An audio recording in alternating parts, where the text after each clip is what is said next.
چھوٹے چھوٹے جملوں میں. اور یہ آپ کا معجزہ ہے. فرماتے ہیں اوتی تو جوامع الکلم، میں جوامع الکلم دیا گیا ہوں، ایسے جامع کلمات مجھے دیے گئے ہیں. حضور فرماتے ہیں کہ میں تھوڑا بولوں اس کا مطلب بہت لمبا بنتا ہے. تو اللہ کے رسول نے فرمایا دو نعمتیں ہیں، اور وہ دو نعمتیں کیا کیا ہے؟ الصحت والفراغ، تندرستی اور ٹائم. دیکھو دو چیزیں ہو، تندرستی اور ٹائم.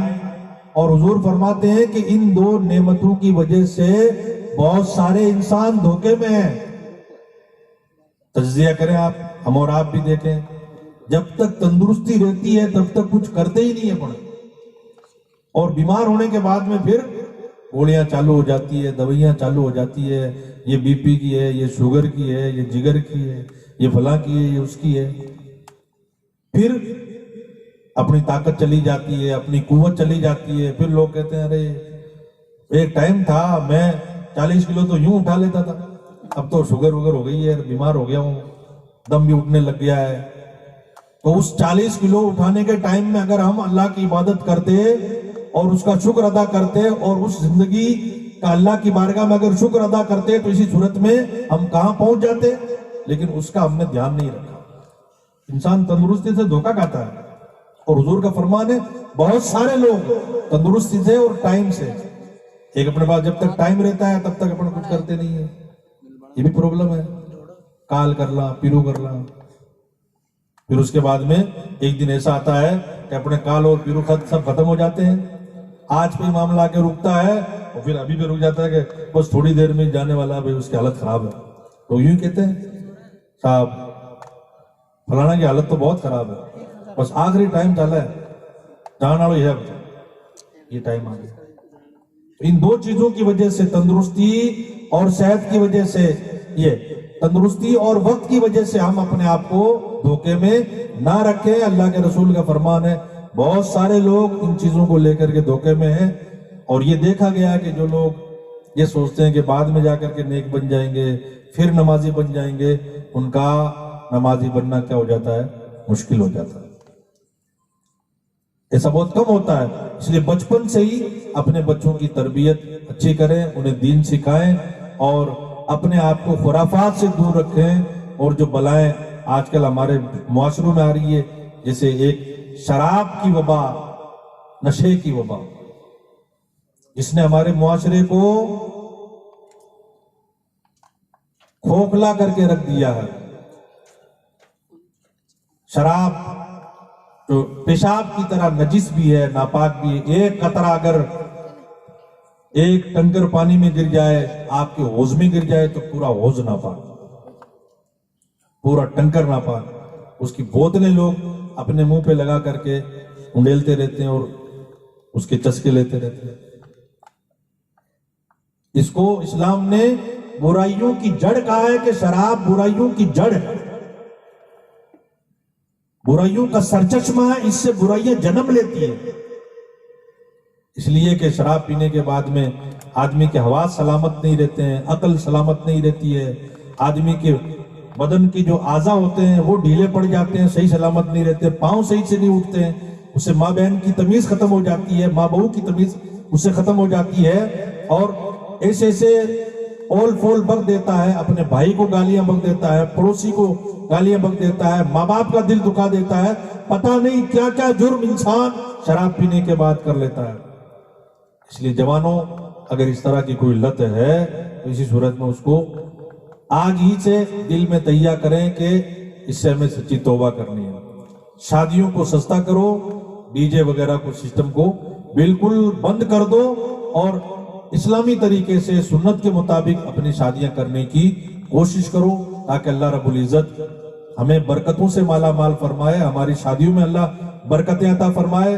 اور ہمارے ان شادیوں کے جوڑوں سے اگر جو نسلیں پروان چڑھیں وہ نسلیں بھی اللہ رسول کی فرما بردار ہو، دین کے وفادار ہو، خواجہ کے چاہنے والے ہوں، وہ سے پاک کے دیوانے ہوں. اس لیے برادران ملت اسلامیہ، جو باتیں میں نے غیر مرتب انداز میں کہی ہیں ان پر عمل کرنے کی کوشش کریں اور انہیں کامیاب اپنی زندگی میں لانے کی، عملی زندگی میں لانے کی کوشش کریں اور شادیوں کے حوالے سے اپنے خرچوں کو کم کریں. ابھی باسنی الحمدللہ آپ جانتے ہیں کل پرسوں وہاں پہ 46 جوڑے اجتماعی شادی ہوئی. اس سے پہلے 28 تاریخ کو 21 جوڑے تھے. اس سے پہلے 8-10 دن پہلے ایک جگہ پر 22 جوڑے تھے. ابھی ایک شادی پھر اجتماعی ہونے والی ہے جس میں تقریباً 24-25 جوڑے اور ہوں گے. محلے وائز وہ اجتماعی شادیاں کر رہے ہیں اپنے خرچوں کو کم کر کے اپنے